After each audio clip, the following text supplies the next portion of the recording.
Hey, Retcon Raider here. Well, once again, we're running a little behind on these monthly retrospectives, but you know what? I snuck it in right at the last minute. I actually wanted to hold off on this one until after I was done with both of my current series, but that was back when I originally assumed that we'd be wrapping them up in mid-June. Now, here we are at the end of the month, so I guess things didn't go exactly as planned.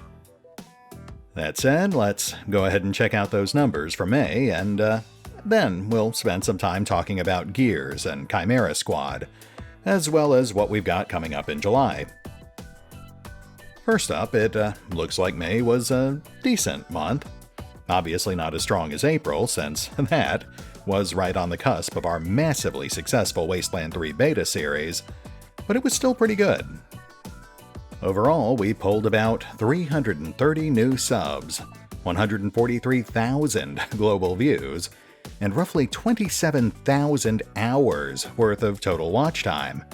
A pretty steep drop-off from back in April, but let's be honest, as fun as games like Gears and Chimera Squad might be, they're just not going to be able to compete with the sheer hype surrounding games like Wasteland 3. In fact, if we jump over to our monthly top 10 list, we can actually see that while Gears did end up taking multiple slots on the list, it was still muscled out of the top 5 by several of our usual suspects. Wasteland 3, Darkest Dungeon, Fallout Van Buren. We've even got a little bit of Phoenix Point in there, though for the life of me, I will never understand why YouTube continues to aggressively push that particular episode. At any rate, that covers the basic numbers, and it actually brings me to what I wanted to talk about today. Gears Tactics and XCOM Chimera Squad. Obviously, we went all in on those two over the past couple of months, so I guess we can consider this kind of a post-mortem on how those series did, as well as why I ended up sticking with them all the way to the end. Now, first of all, I know I've said it before, but it always bears repeating. YouTube is not really set up in a way that favors an ongoing continuous series. Oh, sure, there are exceptions, but generally speaking, there's a reason that the most successful content creators tend to be variety channels, especially in the video game category. Either that or they're laser focused on a very specific game or franchise. Minecraft, Fortnite, you get the idea. Anyway, the general idea behind the variety channel is pretty simple. You hook a bunch of viewers with your first video because it's something new and accessible. People want to know more about the game you're playing, or maybe just how you're going to play it. After that, though, every subsequent episode faces an increasingly difficult challenge to actually keep those viewers engaged. There are obviously a lot of different reasons for that, and we're not going to go into all that here. But suffice to say, in most cases, a series will see a slow but steady decline over time. Normally, once the numbers drop below a certain threshold, a content creator will end up pausing or maybe even just ending a series, so they can then move on to something else. In other cases, something with more potential might pop up, prompting a content creator to switch tracks so they don't end up passing on a potentially lucrative new project. That said, I have had a few folks who've asked why I ended up toughing it out with Gears and Chimera Squad. In both cases, we did indeed see the usual slow but steady drop-off from one episode to the next. In fact, even ignoring that, both series eventually reached a point where they were underperforming even by my own admittedly lax standards. And yet, I endured. In fact, after almost exactly 2 months, Chimera Squad officially wrapped last week, and Gears is on track to wrap up next week. Now, given that I could have theoretically made more money by just pausing or even outright canceling both of those series, and returning to some of our more popular projects, why didn't I? Well, as with all of the crazy decisions I end up making, there was no single deciding factor. Rather, there was an assortment of smaller contributing factors, and I tried to take them all into account when it came to setting my monthly or even weekly production schedules. First of all, despite underperforming, both series still had a fairly solid audience, not just among my rank-and-file viewers, but also among my patrons. In fact, if we pull up the last couple of monthly polls, you can actually see that both games ended up gaining a fair amount of traction among my currently active patrons, though you can see a slight drop-off as we headed into June for the second half of each series. With that in mind, it really encouraged me to push forward with both of those series, not just to keep that particular segment of my audience happy, but also because I knew that these would both be shorter games. I also knew that they lacked the sheer hype surrounding bigger-name titles like Wasteland 3, Baldur's Gate, or even a mainstream XCOM game, as opposed to a low-budget spin-off like XCOM Chimera Squad. Basically, I knew that if I ended up pausing one or both series, the interest would basically evaporate over the ensuing weeks and months, to the point where it would completely lose traction on the monthly interest polls, and it would become increasingly difficult to justify ever actually continuing them. It would essentially be tantamount to just outright canceling the series, with an extra helping of disappointment on the side for the folks who actually were invested enough to hope that I'd end up continuing it someday. So, given that I knew how short both games were, I figured it was a better idea to just tough it out and see them through all the way to the end. It helps that there were no other higher priority projects in May or June. In fact, I don't think we have any high priority projects until we're all the way out into August. And that aside, I really do hate leaving a project unfinished.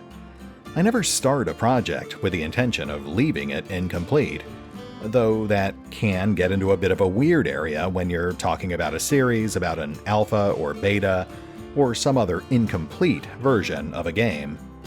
Still, I always try to make a good faith effort to actually finish a series, even if it is a limited or short-run series, right up until it just becomes too untenable to do so. In this particular case, they were both short games, they both had a built-in audience, and some decent traction in my monthly polls.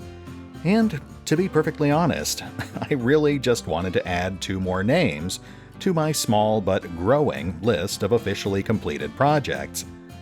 Overall, I'd say that's probably the biggest driving factor as to why I decided to push through like I did. However, it would be disingenuous to imply that I didn't also take the monetary side of things into account. Now, obviously, based on the publicly available information, it's pretty clear that neither series is going to make me rich. I don't normally like to talk specific numbers, but I think overall, each of these episodes basically made me about, $5 or $6 a piece. That's actually not that bad for a smaller YouTube channel, but it's really not sustainable long term, especially given that this is basically my new full-time job, due to current global events. We'll just leave it at that. That said, there were a number of mitigating factors that made it more sustainable overall. First of all, we're still coasting on the fairly substantial success of my Wasteland 3 beta series, so that helps give me some extra leeway. Second, there's also the Raiders to take into account, my motley band of misfits, the patrons who help keep me going from one month to the next. The money they send me also grants a fair amount of leeway when it comes to helping me decide which projects to focus on and which ones I can afford to focus on.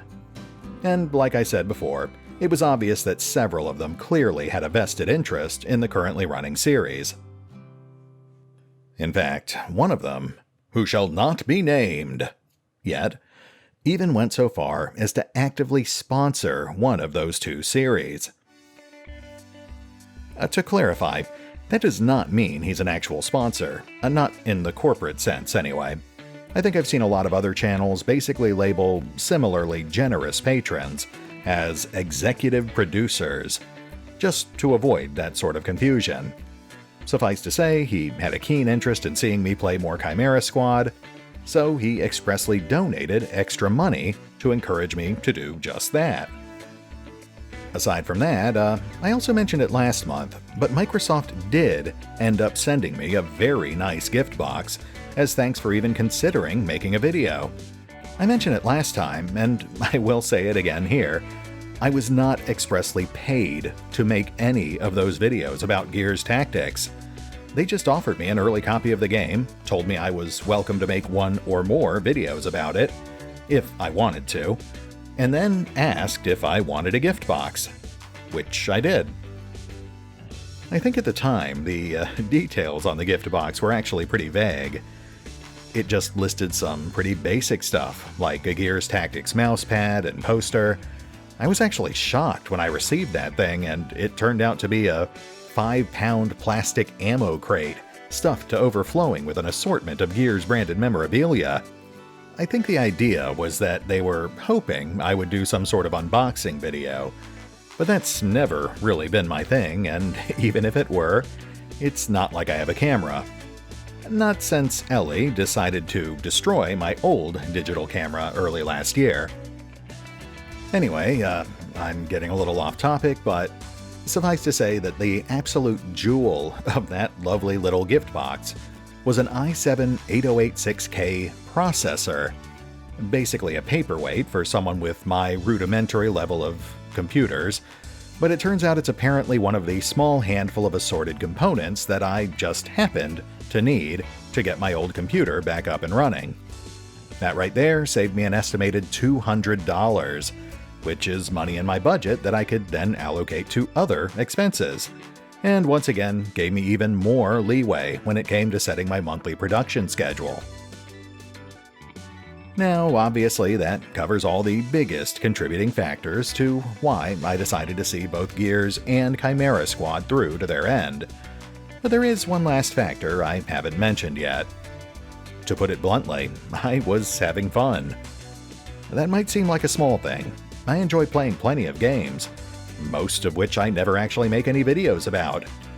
Still, it really helped that in this particular case, despite their flaws, or maybe even because of them, I've genuinely enjoyed playing both Gears Tactics and XCOM Chimera Squad, and I've enjoyed sharing that with my viewers. I always try to keep that fun factor in mind, both for myself and for the viewers, when it comes to deciding what sort of projects I want to pursue. There are plenty of games that I'm sure would have done just fine, performance-wise, but I just wasn't sure I'd actually have fun playing them, or at least trying to make videos about them. If I'm not enjoying myself, then I have a hard time imagining that most of my viewers would actually enjoy watching me.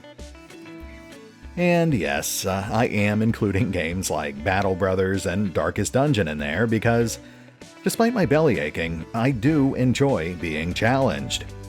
The fact that I take it so hard when one of our precious mercenaries dies just shows how deeply invested I am in seeing them succeed. On the other hand, if you ever see me play a game where I literally don't care that one of our recruits just got killed, well, that's probably a good sign that I'm not actually enjoying myself. At any rate, I think that just about covers everything where Gears and Chimera Squad are concerned. I did actually have a couple of other things I wanted to talk about, but this has actually run a good bit longer than I had originally planned, so we'll just save that for next time. For now, suffice to say that with Chimera Squad over and Gears rapidly coming to an end, I don't think we actually have any high-priority projects until mid to late August. That means we've got all of July to knock out another dozen or so episodes of Kingmaker, and to, hopefully, wrap up Season 1 of our Phoenix Point series. And yes, I did say Season 1, because I do plan on revisiting Phoenix Point again a little later down the line, after the developers have finished adding in all that post-launch content. That said, let's go ahead and start winding things down. As usual, I'd like to thank everyone for their continued support, whether it's through Patreon, PayPal, or even just by watching, liking, or commenting on one of my videos. As I've said before, it does all add up. And of course, I'd also like to give specific thanks to my motley band of misfits, the Raiders, who I've just established do indeed help keep the channel going. They help me decide how to prioritize my projects, give me the funds that actually allow me to pursue those projects, and they're just all around nice and generous people. And for that, I will always be thankful. So, special thanks to my honorary Raiders from May: A Normal Joe, A Dragon 707, Austin Fagan, Benjamin Gray, Brad Quinn, Cecil Kane, CRX CRVS, ICU Uwu, Kim S. Jensen, Lady Shayna, Matt Leetzen, Mark Giemza, Mark Richards, Maximilian Monk, Mozzie Melton, Mike Zitter, Rob H., Scott Brown, Tom Edward Idland, Tomasz Piatowski, and Yokes. And extra special thanks to my veteran Raiders from May: AdriRaven, Alois, Ash, Ben Hollingshead, Drakiith, Eric Teichmiller, Exsellsior, James Trimmier, Jace Orcblood, Laura and Mike, Leroy Nukenson, Lima, Loki K, Loolaloo, Matthew Holmquist, Mildly Nuclear, Nod Goblin Niko, Sir Skelibate, and Woe77. Oh, and special mention to Lord Revenant, Captain Nerd, and Captain Valen, the lofty elite, the cream of the crop, the most righteous of raiders. Namely, the folks who have gone well beyond the level of support that I expected to get from anyone when I started this whole YouTube thing in the first place. As always, if you would like to join the ranks of the illustrious Raiders, or just, I don't know, toss me a tip or something, then feel free to check out the links in the description below. This is a small channel, so the rewards are pretty modest, but patronage will get you perks like access to my rambling blog entries, occasional shoutouts, the monthly interest polls, the occasional early video, and preferential placement on any waiting list that I happen to be putting together. But, as always, don't feel unduly pressured, especially not these days. I appreciate your support, but I certainly don't demand it. That's not to say that I would complain if you decided to send me $1 or $2, but the important thing is that you're still enjoying my content, and that you're, hopefully, continuing to watch at least some of my videos. Especially now that we're getting back to fan favorites like Phoenix Point and Kingmaker. That said, I think we're done here. Wrap it up! Oh, and as usual, if you need to contact me for any reason, feel free to leave a comment on any of my videos, and I should, theoretically, receive a notification. I don't know, YouTube's kind of weird sometimes. But hey, if you want to make sure you get my attention, then feel free to reach out to me using my official Facebook page, my official Twitter feed, my official Patreon page, or through my official email address. As always, links are in the description.